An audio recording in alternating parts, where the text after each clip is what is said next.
Näin on nuorten päivän päällä kyseessä. Myyntipaikat muistakaa 2 lähtöä, sen jälkeen puolen tunnin tauko. Haapamäki Kulmalava seisolla, Seppänen Välimäki Tallinnan Kalliolle, Kassi Haapamäki.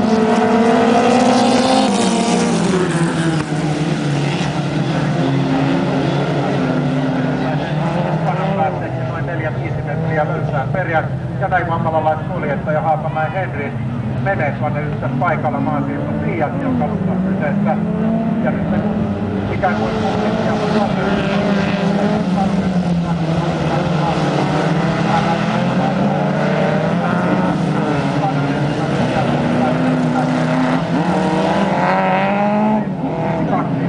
Haapamäki pitää kärkipaikkaansa kaksosella tässä vaiheessa 130 Jarkko Aronen.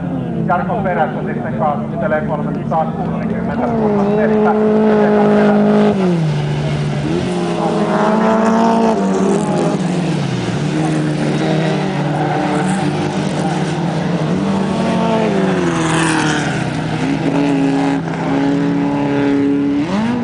Kierrosta matkaa maaliin Henri Haapamäki, Vammalan urheiluautoilijoista mitään kärkipaikkaa.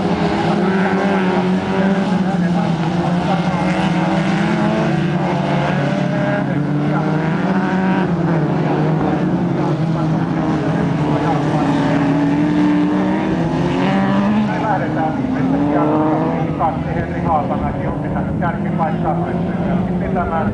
Nyt nähdään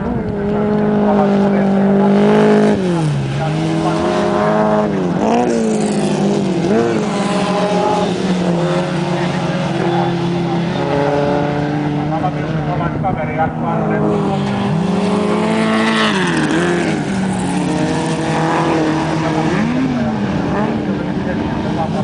Sielläkin.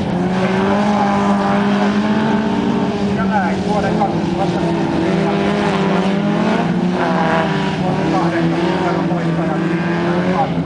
Haapamäki, toiseksi 130 Jarkko Aronen, kolmas tänä päivänä, neljäs,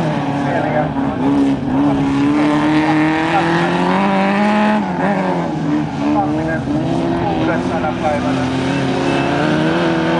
359 Timo Pasenius ja nuorten luokan 7 tänä päivänä 351 Antti Kulmala.